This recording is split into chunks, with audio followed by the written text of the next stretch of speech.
نماز وتر اور اس کا طریقہ سیدنا عبداللہ ابن عمر رضی اللہ تعالی عنہ بیان کرتے ہیں، رسول اللہ صلی اللہ علیہ وسلم منبر پر تشریف فرما تھے، آپ سے ایک شخص نے سوال کیا، اللہ کے رسول صلی اللہ علیہ وسلم رات کی نماز کے بارے میں آپ کیا فرمائیں گے؟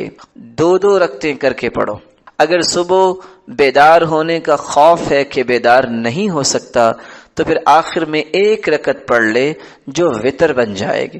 وتر کیا ہے اور اس کا طریقہ کیا ہے اور اس کے مسائل کیا ہیں؟ وتر یہ سنت مؤکدہ ہے، کیونکہ رسول اللہ صلی اللہ علیہ وسلم کا فرمان ہے، الوتر حق علی کل مسلم، وتر ہر مسلمان پر حق ہے، جو 3 وتر پڑھنا چاہتا ہے وہ 3 پڑھ لے، اور جو شخص 1 وتر پڑھنا چاہتا ہے وہ 1 وتر پڑھ لے۔ یہ سنن ابی داود کی 1422 نمبر روایت ہے۔ علی رضی اللہ تعالیٰ عنہ کا یہ قول ہے کہ وتر یہ فرض نماز تو نہیں، لیکن یہ سنت ہے جو رسول اللہ صلی اللہ علیہ وسلم نے امت کو جس بات کا حکم دیا ہے۔ وتر کے بارے میں دوسری بات جو سمجھنے والی ہے کہ اس وتر کی عظمت بہت ہے۔ عظمت کیا ہے؟ لوگوں، اللہ نے تمہیں ایک ایسی نماز سے نوازا ہے جو سرخ اونٹوں سے بھی زیادہ قیمتی ہے، اور وہ نماز کون سی ہے؟ وہ نماز وتر کی نماز ہے، وہی الوتر۔ یہ عشاء کی نماز سے لے کر فجر کے طلوع ہونے کے درمیانی وقت جو ہے اس میں اس کو ادا کیا جائے گا۔ سنن ابی داود کی 1418 نمبر اور جامع ترمذی کی 452 نمبر روایت پہ موجود ہے۔ تیسری بات، وتر کو کس وقت پڑھا جائے؟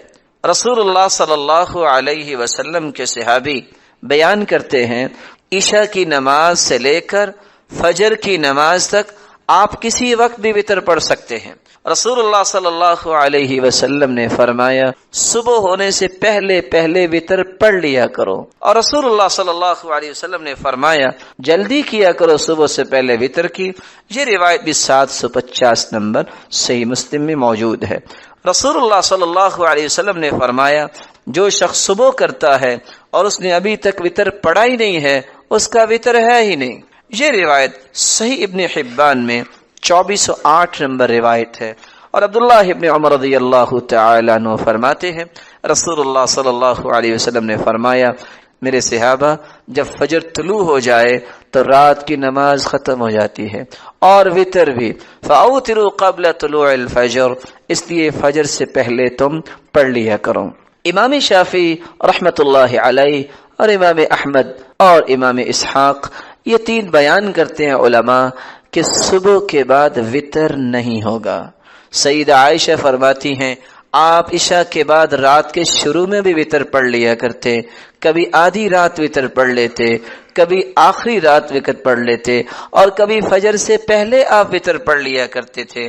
رسول اللہ صلی اللہ علیہ وسلم کے ان فرامین کی روشنی میں 2 باتیں انسان کو سمجھنی چاہیے۔ وتر، اس کے بارے میں چونکہ رسول اللہ صلی اللہ علیہ وسلم نے تاکید فرمائی ہے، اور یہ تاکید بیان کرنے والے ابو ہریرہ ہیں، اوصانی خلیلی بثلاث، میرے دوست محمد رسول اللہ صلی اللہ علیہ وسلم نے مجھے وصیت کی کہ میں 3 چیزوں کو نہ چھوڑوں، ہر مہینے 3 روزے، ایام 20 کے 13، 14 اور 15، اور چاشت کی 2 رکعتیں، اور سونے سے پہلے وتر پڑھنا۔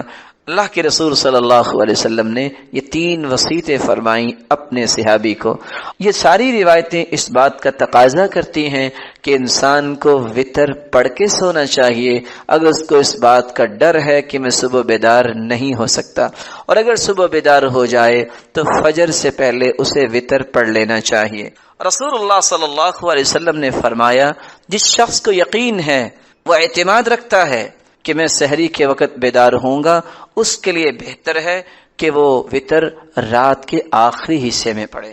رسول اللہ صلی اللہ علیہ وسلم نے فرمایا، جو شخص خوف محسوس کرتا ہے کہ میں بیدار نہیں ہو سکوں گا، اس کو چاہیے کہ رات کے شروع میں ہی وتر پڑھ لے، اور جس کو یہ طمع ہے کہ میں ضرور اٹھوں گا، اس کو چاہیے کہ رات کے آخری وقت وتر پڑھے، کیونکہ آخری رات جو ہوتی ہے فرشتے بھی حاضر ہوتے ہیں، اور اللہ رب العزت بھی اپنی شان اور عظمت جیسے اس کو لائق ہے آسمان دنیا پہ تشریف لاتے ہیں۔ وتروں کی اقسام اور ان کی تعداد، رسول اللہ صلی اللہ علیہ وسلم کی احادیث سے جو ہمیں سمجھ میں آتا ہے اس کی پہلی قسم یہ ہے آپ 11 رکعت نماز پڑھیں اور ہر 2 رکعتوں کے بعد سلام پھیریں اور ایک وتر الگ پڑھیں۔ دوسرا طریقہ وتر کا یہ ہے انسان 13 رکعتیں پڑھے اور ایک آخر میں وتر پڑھے، 2 کر کے 12 رکعتیں پڑھ لے اور ایک وتر الگ پڑھے۔ رسول اللہ صلی اللہ علیہ وسلم کا وتر پڑھنے کا تیسرا طریقہ 13 رکعتیں پڑھی اور 13 رکعتیں پڑھنے کے ساتھ ساتھ آخری 5 رکعتیں جو ہیں، پہلی جو رکعتیں ہیں 8 2 کر کے سلام پھیرا اور آخری 5 کو اکٹھا ہی پڑھا، اور یہ روایت صحیح مسلم کی 737 نمبر پہ ہے۔ رسول اللہ صلی اللہ علیہ وسلم کا چوتھا طریقہ 7 رکعتیں رسول اللہ صلی اللہ علیہ وسلم نے پڑھی لیکن آپ ایک مرتبہ بھی تشہد میں نہیں بیٹھے۔ سیدہ عائشہ رضی اللہ تعالی عنہ بیان کرتی ہے اللہ کے رسول صلی اللہ علیہ وسلم جب بوڑھے ہو گئے اور آپ صلی اللہ علیہ وسلم اس وقت اوتر ب70 آپ نے 7 وتر پڑھے۔ کس انداز سے؟ آپ 7 کی 7 رکعتوں کے درمیان بیٹھے نہیں، اسی طرح مکمل 7 رکعتیں پڑھی۔ یہ روایت سنن النسائی کی 1718 نمبر ہے۔ پانچواں طریقہ رسول اللہ صلی اللہ علیہ وسلم نے 7 رکعتیں وتر کی پڑھی، لا یجلس الا فی السادسہ، صرف 6ٹی رکعت کے بعد بیٹھے۔ چھٹا طریقہ رسول اللہ صلی اللہ علیہ وسلم کا جو آپ پہلے سن چکے ہیں، 5 رکعتیں اللہ کے رسول صلی اللہ علیہ وسلم نے پڑھی اور 5 کے درمیان بیٹھے نہیں بلکہ 5ویں رکعت میں ہی آپ نے سلام پھیر دیا۔ 7واں طریقہ کہ آپ 3 وتر پڑھنا چاہتے ہیں تو رسول اللہ صلی اللہ علیہ وسلم کا طریقہ، اللہ کے رسول صلی اللہ علیہ وسلم جب 3 رکعتیں پڑھتے تو 2 رکعتیں پڑھنے کے بعد سلام پھیر دیتے اور تیسری رکعت الگ پڑھتے۔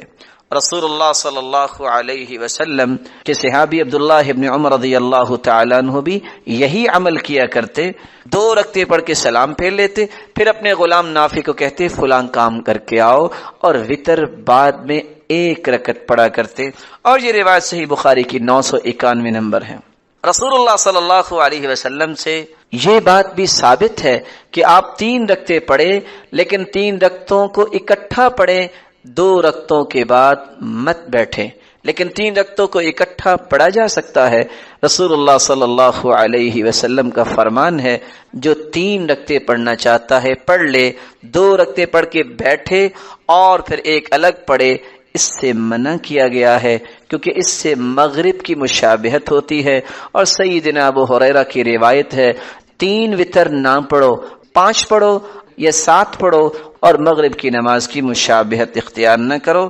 یہ روایت صحیح ابن حبان کی روایت ہے، لیکن رسول اللہ صلی اللہ علیہ وسلم کے فرمان سے مراد کیا ہے کہ 3 رکعتیں جب آپ نے پڑھنی ہے تو پھر مغرب کی طرح 2 کے بعد تشہد میں نہ بیٹھو، سردن پے در پہ 3 رکعتیں پڑھی جائیں۔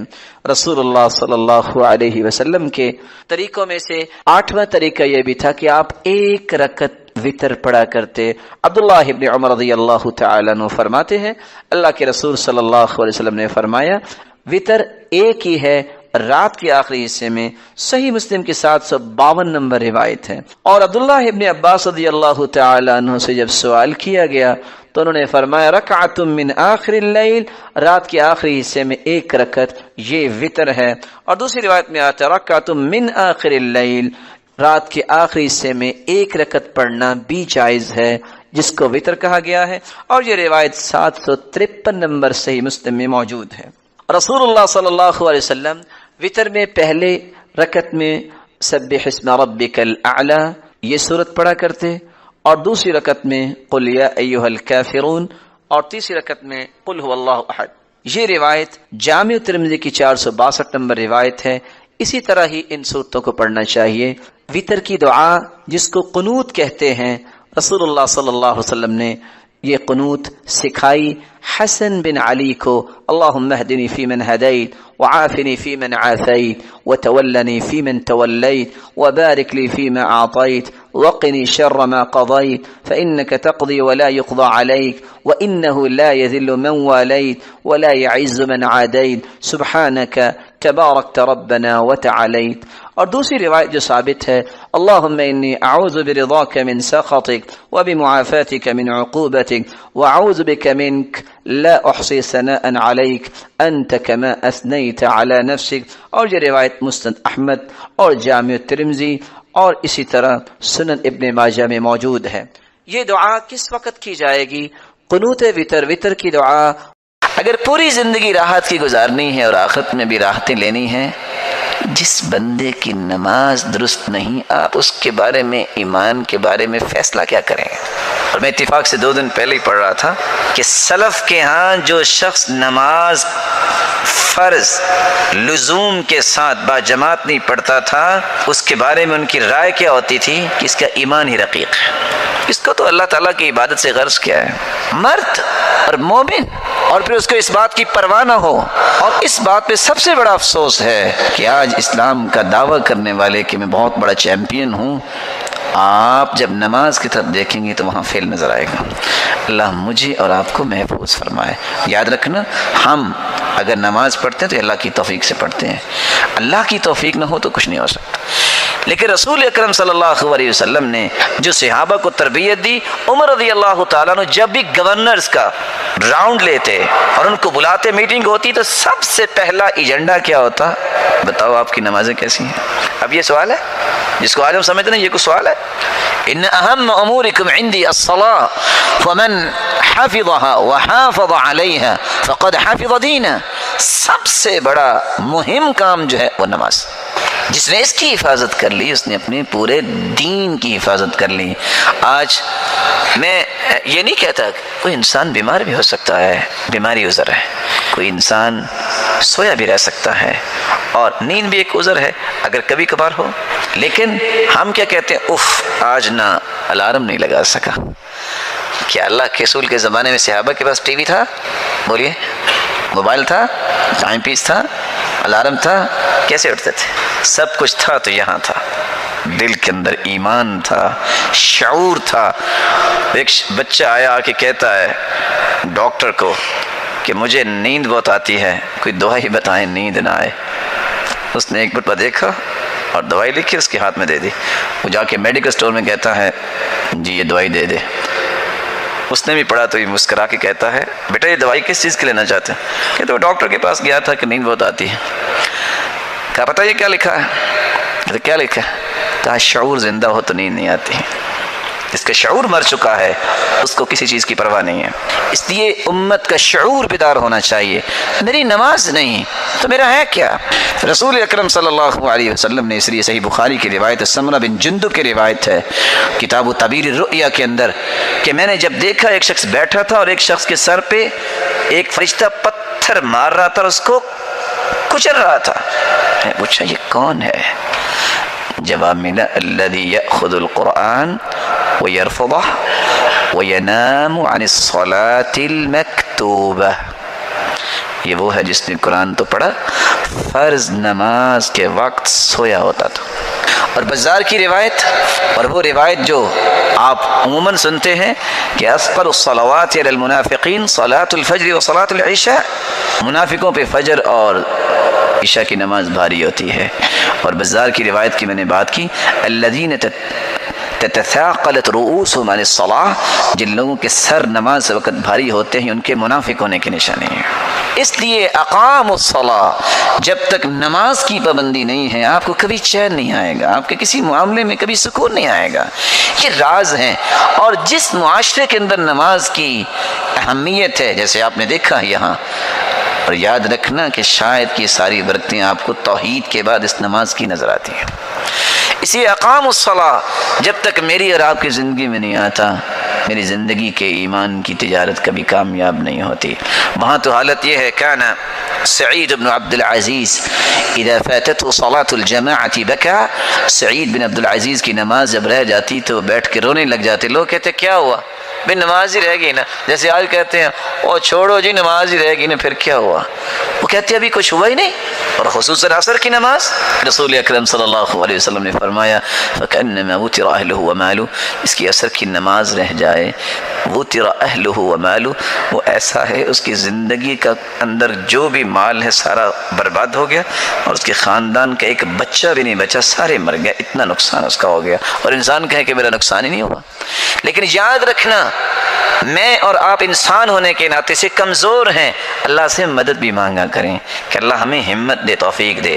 یہ شخص جو نماز کی پرواہ نہیں کرتا، یہ خود سوچے اگر وہ وقت میری فلائٹ کا ہو تو میں سوؤں گا؟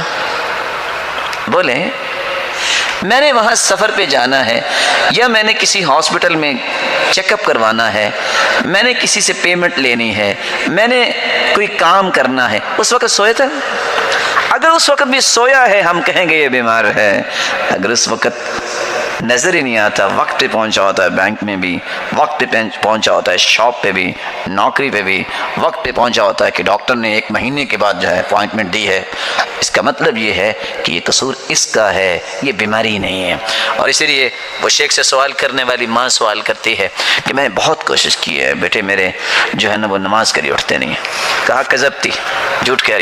کلمتان حبیبتان الی الرحمن، امام بخاری یہ حدیث کے الفاظ لائے ہیں، کتنے پیارے ہیں۔ رسول اکرم صلی اللہ علیہ وسلم نے فرمایا افضل الکلام، سب سے افضل کلام اللہ کے ہاں ہے تو وہ کون سی ہے؟ سبحان اللہ والحمد للہ ولا الہ الا اللہ واللہ اکبر۔ دوسری روایت میں ہے آتا ہے احب الکلام الی اللہ، سب سے محبوب کلام اللہ کے ہاں ہے تو وہ کون سی ہے؟ سبحان اللہ والحمد للہ ولا الہ الا اللہ واللہ اکبر۔ تیسری روایت میں آتا ہے وَهُنَّ الْبَاقِيَاتُ الصَّالِحَاتُ، جو باقی رہنے والی نیکیاں ہیں وہ یہ کلمات ہیں، سبحان اللہ والحمد للہ ولا الہ الا اللہ واللہ اکبر۔ چوتھی روایت میں آتا ہے سیدنا نوح نے اپنی اولاد کو یہ وصیت کی تھی سبحان اللہ وبحمدہ کہنا، بہا یرزق کل شیء، سبحان اللہ وبحمدہ صلاۃ کل شیء، یہ دنیا کی ہر چیز کی نماز بھی ہے اور ہر چیز کو رزق بھی اسی قریب۔ رسول اللہ صلی اللہ علیہ وآلہ وسلم نے فرمایا، ام ہانی رضی اللہ تعالی عنہا اللہ کے رسول صلی اللہ علیہ وسلم کے پاس آئیں، کہتی ہیں یا رسول اللہ صلی اللہ علیہ وسلم انی قد کبرت وضعفت، اللہ کے پیارے پیغمبر میں بوڑھی ہو گئی ہوں، اللہ کے پیارے پیغمبر کمزور ہو گئی، بڑھاپا بھی آ گیا ہے، کمزوری بھی آ گئی ہے، اے اللہ کے پیارے پیغمبر ایسا عمل بتائیے کہ میں بیٹھی بیٹھی وہ عمل کر لوں اور میرے لیے کافی ہو جائے۔ بوڑھوں کے لیے بہت بڑا تحفہ ہے، جوانوں کی بھی اللہ حفاظت فرمائے اور بوڑھوں کی بھی حفاظت فرمائے۔ جو بوڑھے موجود ہیں اللہ ان کو صحت والی زندگی عطا فرما، لیکن بیٹھے بیٹھے وہ کتنا بڑا اجر لے سکتے ہیں، اور جوان بھی تو کل کو بوڑھے ہوں گے، ان کو بھی یاد کرنا چاہیے۔ آپ صلی اللہ علیہ وسلم نے فرمایا سبح اللہ مئۃ تسبیح۔ ام ہانی رضی اللہ عنہا بیٹھی ہو نا، بوڑھی ہو گئی ہو نا، کمزوری آ گئی ہے نا، تو پھر کیا ہوا؟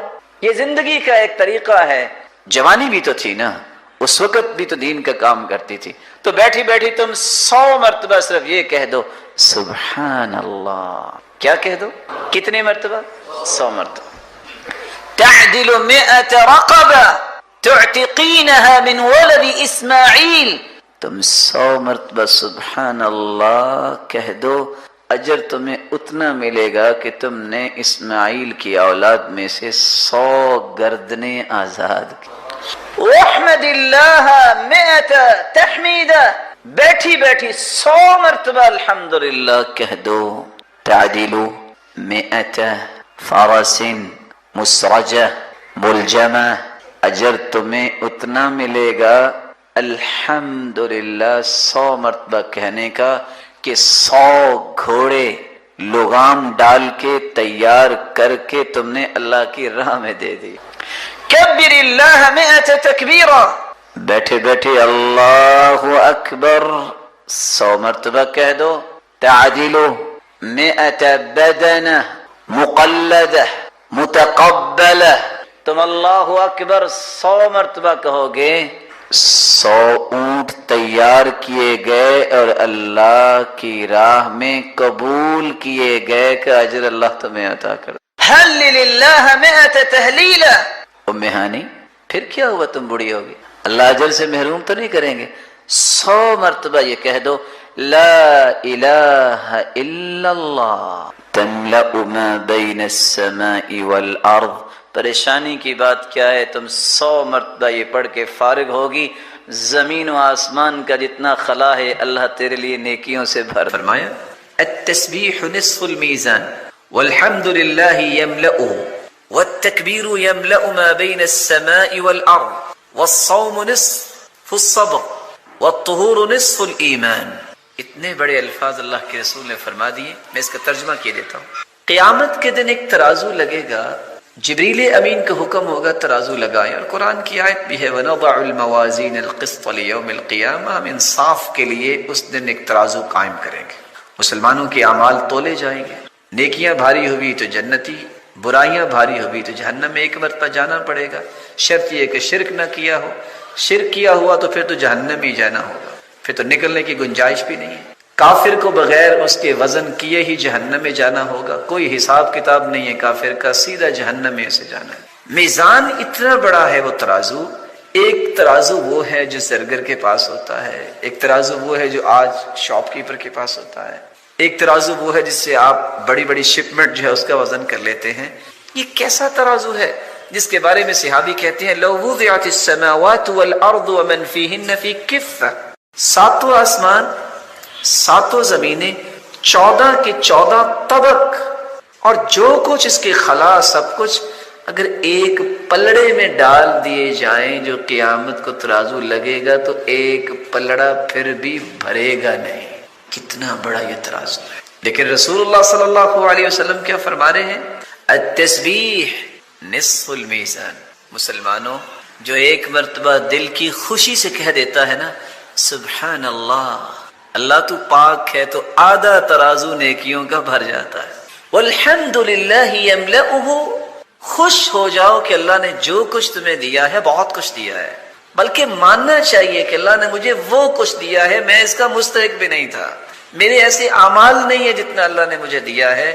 دل کی خوشی سے ایک لفظ بول دو, ایک چھوٹا سا لفظ ہے, گنتی کے 1 سے 2 سیکنڈ میں ادا ہوگا الحمدللہ, اللہ تیری ہی تعریف ہے. یہ کہنے سے اس ترازو کے دونوں پلڑے لبالب نیکیوں سے بھر جاتے ہیں.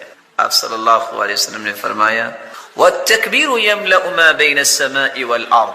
زمین و آسمان کا خلا یہ 500 سال کا ہے. کتنے سو سال کا ہے؟ 500 سال سفر کریں تو پہلا آسمان آئے گا, جیسا کہ حدیث منہال میں. پھر پہلے آسمان کی تھکنس جو ہے وہ بھی 500 سال اس کی مسافت ہے. اسی طرح 7 آسمان ہے. لمبی حدیث ہے, کسی دن موضوع کے مطابق بیان کریں گے. اور 7 آسمانوں کے اوپر بھی ایک سمندر ہے جس کی گہرائی بھی جو ہے وہ 500 سال کی ہے. ایک کلمہ جب انسان بولتا ہے تو زمین سے آسمان تک کا جتنا خلا ہے یہ نیکیوں سے بھر جاتا ہے. وہ کلمہ کون سا ہے؟ اللہ اکبر. اللہ سب سے بڑا ہے. رب کی کبریائی بیان کرنا اللہ تعالیٰ کو اتنا پسند آتا ہے کہ زمین و آسمان کا خلا نیکیوں سے بھر جاتا ہے. آپ صلی اللہ علیہ وسلم نے 2 باتیں اور بیان کی, اور ان 2 باتوں پہ بھی غور کیجئے گا. الصوم نصف الایمان والطہور نصف الایمان. ایک پاکیزگی اور صفائی نصف. تیسرا عمل بہت چھوٹا ہے لیکن اس سے میرے نام اعمال میں نیکیوں کا پلڑا بھاری ہو جائے گا. کلمتان حبیبتان الی الرحمن خفیفتان علی اللسان ثقیلتان فی المیزان سبحان اللہ وبحمدہ سبحان اللہ العظیم. 2 کلمات اللہ کو بہت پیارے ہیں, زبان پہ بہت ہلکے ہیں, اور قیامت کے دن نامہ اعمال میں بہت وزنی ہوں گے. کون سے کلمات ہیں؟ سبحان اللہ وبحمدہ سبحان اللہ العظیم. کثرت سے پڑھا کر. اللہ کے رسول نے فرما دیا, صحیح بخاری کی روایت, اللہ کا ذکر یہ انسان کے نام اعمال کو نیکیوں سے بھر دے گا اور دنیا میں بھی سکون ملے گا. الذین آمنوا وتطمئن قلوبهم بذکر اللہ الا بذكر الله تطمئن القلوب.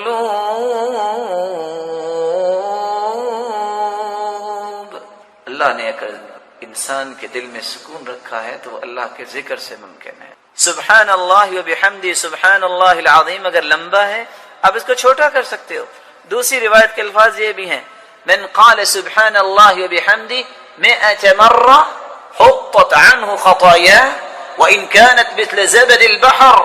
جو شخص 100 مرتبہ یہ کہہ دے سبحان اللہ و بحمدہ، بس 100 مرتبہ کہہ دے، اللہ ذوالجلال سمندر کی جھاگ جتنے بھی گناہ ہوں تو اللہ انہیں معاف کر دے. یا ایھا الانسان ما غرک بربک الکریم. ان کلمات کو تلاش کرو جو کلمات اللہ کے رسول نے سکھائے ہیں، جن کو اسم اعظم کہتے ہیں. اسم اعظم کے ساتھ کی گئی دعا رد نہیں ہوتی. وہ کون سے کلمات ہیں اسم اعظم کے؟ اللہم انی اسألک بانی اشہدک انک لا الہ الا انت الاحد الصمد الذي لم يلد ولم يولد ولم يكن له كفوا احد. یہ بھی اسم اعظم. دوسرا اسم اعظم اللہم لا الہ الا انت المنان بدیع السماوات والارض یا ذا الجلال والاکرام. یہ بھی اسم اعظم. پہلی ابو داود کی روایت اور یہ جامع ترمذی کی. اور تیسرا اسم اعظم اللہم انی اسألک بأن لک الحمد لا الہ الا انت وحدک لا شریک لک المنان بدیع السماوات والارض ذو الجلال والاکرام. یہ بھی اسم اعظم. سنن ابن ماجہ کی روایت. اور سب سے آسان اگر یہ یاد نہیں ہو رہا وَإِلَٰهُكُمْ إِلَٰهٌ وَاحِدٌ لَا إِلَٰهَ إِلَّا هُوَ الرَّحْمَٰنُ الرَّحِيمُ. یہ بھی اسم اعظم. اگر آپ کو یہ بھی مشکل لگتا ہے الف لام میم اللہ لا الہ الا هو الحی القیوم، ان پانچوں اسم اعظم میں سے کوئی کلمات ضرور اختیار کرے. اس کے بعد پھر رسول اللہ صلی اللہ علیہ وسلم پہ درود بھیجے، اور درود بھیجنے کے بعد سب سے پہلے اپنے لیے دعا کریں. دعا کرتے وقت ایک بات کو 3 مرتبہ ضرور کہیں. آپ صلی اللہ علیہ وسلم کا طریقہ تھا كان اذا دعا دعا ثلاثا واذا تكلم تكلم ثلاثا. جب بھی آپ دعا کرتے تو 3 مرتبہ دعا کرتے، اور دعا میں زور پیدا کریں. یہ نہ کہیں اللہ اگر تو چاہتا ہے تو دے دے، نہیں، انہ لا مستکرہ له. اللہ کے فیصلوں کو کوئی روکنے والا ہے؟ یہ کہو کہ اللہ مجھے دے. کثرت سے یہ بات کہیں. آپ اپنے رب سے مانگ رہے ہیں، اس کے فیصلوں کو کوئی روکنے والا نہیں ہے.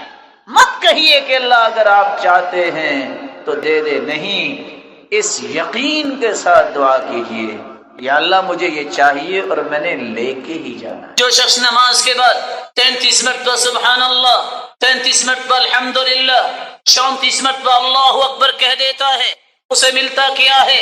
5 انعام ملتے ہیں. پہلا انعام اللہ کے رسول صلی اللہ علیہ وسلم نے فرمایا کفرت عنہ خطایا وان كانت مثل زبد البحر. اگر کسی کے سمندر کی جھاگ جتنے بھی گناہ ہوں سب کے سب معاف کر دیے جاتے ہیں. 4 دوسرے انعام کیا ہے؟ صحابہ آ کے کہتے ہیں اللہ کے رسول، وہ امیر صحابہ حج بھی کرتے ہیں، عمرہ بھی کرتے ہیں، جہاد بھی کرتے ہیں، صدقہ بھی کرتے ہیں، کیونکہ ان کے پاس مال زیادہ ہے. ہمیں بھی کوئی ایسا نسخہ بتائیے کہ ہم ان کے برابر نیکیوں میں ہو جائیں. اللہ کے رسول نے فرمایا نماز کے بعد 33 مرتبہ سبحان اللہ الحمدللہ اللہ اکبر کہو گے، جو درجہ حج کا انہیں ملتا ہے تمہیں بھی ملے گا، جو عمرے کا اور جہاد اور صدقے کا انہیں ملتا ہے تمہیں بھی اللہ عطا کریں گے. قرآن مجید کی سب سے خوبصورت صورتیں جو فجر کی نماز سے پہلے 2 رکعتوں کے اندر پڑھی جاتی ہیں، قل یا ایھا الکافرون اور قل ھو اللہ احد. بلکہ اس صورت کے الفاظ اللہ کے ہاں مقام رکھتے ہیں. ان الفاظ کے ساتھ اگر دعا کی جائے تو یہ اسم اعظم بن جاتا ہے. جو بھی دعا کی جائے اللہ اس دعا کو رد نہیں کرتے۔ رسول اللہ صلی اللہ علیہ وسلم کے صحابی بیان کرتے ہیں، میں رسول اللہ صلی اللہ علیہ وسلم کے ساتھ مسجد میں داخل ہوا، ایک شخص نماز پڑھ رہا تھا اور دعا کر رہا تھا، اللہم انی اسألک بأنی اشہد ان لا الہ الا انت الاحد الصمد الذي لم يلد ولم يولد ولم يكن له كفوا احد۔ ان الفاظ کے ساتھ اس نے دعا کی تو اللہ کے رسول صلی اللہ علیہ وسلم فرمانے لگے، والذی نفسی بیدہ لقد سألہ باسمہ الاعظم الذي اذا سئل به اعطى واذا دعی به اجاب۔ اس ذات کی قسم جس کے ہاتھ میں میری جان ہے، اس شخص نے اسم اعظم کے ساتھ دعا کی، اور جو ان کلمات کے ساتھ دعا کرتا ہے، جو بھی سوال کرتا ہے اللہ رب العزت اسے عطا کر دیتے ہیں، جو بھی دعا کرتا ہے اللہ رب العزت اس کی دعا کو قبول فرماتے ہیں۔ بلکہ رسول اللہ صلی اللہ علیہ وسلم نے فرمایا، جو سورۃ الاخلاص کی تلاوت کرتا ہے اللہ رب العزت اس کے گناہوں کو بھی معاف فرما دیتے ہیں۔ ایک مرتبہ نہیں، آپ نے 3 مرتبہ فرمایا قل یا ایھا الکافرون فقال قد برئ من الشرک۔ ایک آدمی کو قل یا ایھا الکافرون پڑھتے سنا، آپ نے فرمایا یہ شرک سے بری ہو گیا۔ دوسرے شخص کو سنا وہ قل هو اللہ احد پڑھ رہا تھا، فقال غفر له، اللہ رب العزت نے اس کے گناہوں کو معاف کر دیا ہے۔ میرے بھائیو، باوضو ہو کر، قبلہ رخ ہو کر 4 لفظوں میں سے کوئی لفظ ضرور استعمال کرو۔ وَإِلَٰهُكُمْ إِلَٰهٌ وَاحِدٌ لَا إِلَٰهَ إِلَّا هُوَ الرَّحْمَٰنُ الرَّحِيمُ، یہ اسم اعظم ہے۔ دوسرا لفظ الف لام میم اللہ لا الہ الا هو الحی القیوم۔ تیسرا لفظ اللہم انی اسألک بأنی اشہدک انک انت اللہ لا الہ الا انت الاحد الصمد الذی لم یلد ولم یولد ولم یکن له کفوا۔ چوتھا لفظ اللہم لا الہ الا انت المنان بدیع السماوات والارض ذا الجلال والاکرام۔ ان 4 لفظوں میں سے کوئی لفظ بھی بولو، حدیث کہتی ہے اللہ کبھی تمہاری دعا کو رد کریں گے ہی نہیں۔ اسم اعظم ہے یہ، اذا دعی فاجاب واذا سئل فاعطى، جو مانگو گے عطا ہوگا، جو دعا کرو گے قبول ہوگی۔ پھر اس کے بعد درود پڑھیے، درود پڑھنے کے بعد یقین کر کے دعا کیجیے۔ کیسا یقین؟ ادعوا اللہ وانتم موقنون بالاجابہ، یقین ہوگا، یہ ناممکن میرے نزدیک ہے، ساری امیدوں کی ڈورے ڈاکٹر نے توڑ دی، کچھ نہیں ہوگا، لیکن یہ مخلوق ہے، میں بھی نہ، اور محترم ڈاکٹر صاحب بھی، فیصلہ اس کا ہونا۔ اللہ مجھے یہ چاہیے، فلیعزم المسئلہ، چمٹ کے دعا کیجئے یقین کے ساتھ کہ وہ ضرور سنے۔